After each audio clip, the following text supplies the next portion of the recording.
Honorable Ambassador Dan Shapiro, Honorable General Director of Ministry of Foreign Affairs, Dr. Dori Gold, Honorable Keren Kayemet L'Israel, Mr. Stenzler, family of the victims, Major General Ayalon, and the security forces that are here. And I was part of the security forces 25 years of my life. Shalom, all of you. The terrorist attacks on September 11 prove that not only can words harm you, they can also murder thousands of people. The words twisted into vicious incitement and hate propaganda by Al-Qaeda, which turn into ISIS, Daesh, and also other organizations like Hamas and Hezbollah and other organizations that the ambassador just mentioned and I wouldn't repeat, and Iran with her proxies and themselves. The fatwas, the religious edicts of fanatical Islamist sheikhs have killed countless people around the globe.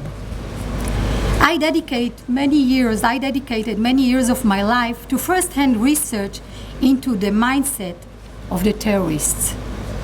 One conclusion I reached was that there is an unbridgeable gap between rational Western thought and the mental processes and concepts of Islamist terrorism.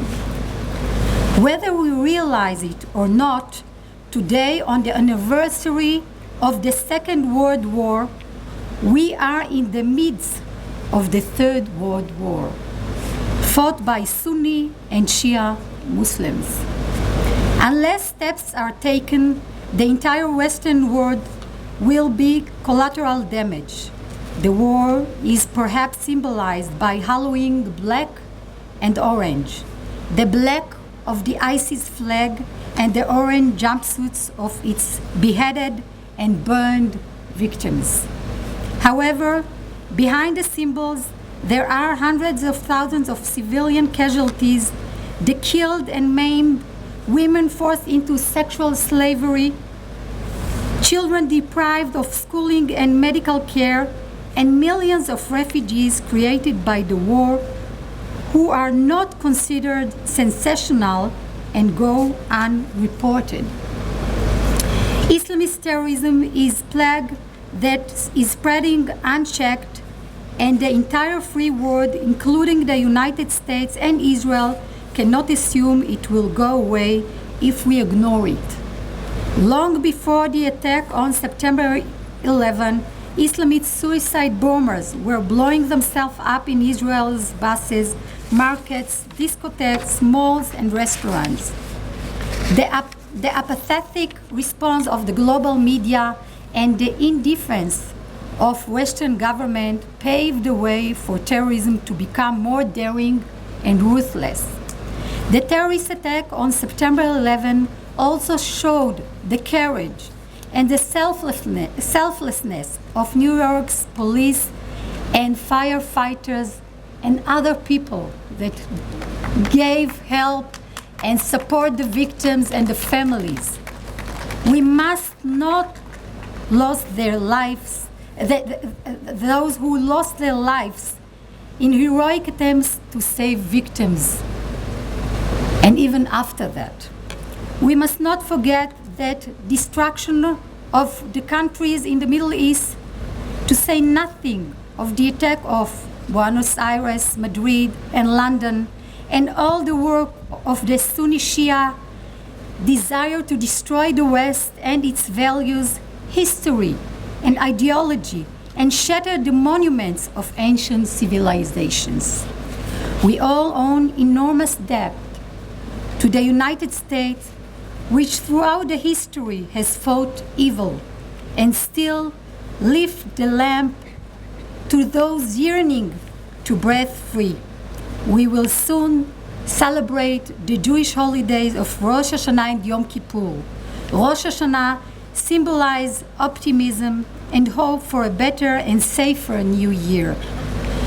For renewal and growth, Yom Kippur is a time of atonement and introspection and allow every person to ask forgiveness from those he has wronged and to start the new year with clean slate. As a long-time researcher on the war on terrorism and now as a member of the Knesset, I believe that we have to join ranks, identify our enemies and say, enough, no more victims here. The blood of the victims of the attack committed by Islamist terrorists in the United States and also in Israel, Argentina, Spain, Britain, and countless other countries, including Muslim countries like Syria and Iraq, calls out to us. We have to admit that since the September 11 attacks, the Islamist terrorists has regarded us as impotent and themselves as omnipotent, and have undertaken a massive campaign to conquer the world. It is their aim to wipe entire countries, cultures, and people of the face of the earth. ISIS and Iran have become the symbol of international and state-sponsored terrorism, and we can no longer ignore the threat. We put all the names of the names of the victims in the bottom of our hearts forever, as a symbol that we wouldn't allow never to do such a thing to civilians, to people that just want to make living, to go to work, to walk in the streets, and they were killed in such a horrible tragedy.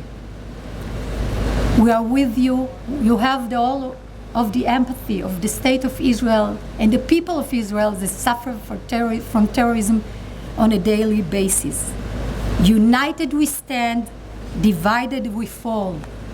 I wish everyone a happy and safer New Year. Shana Tova.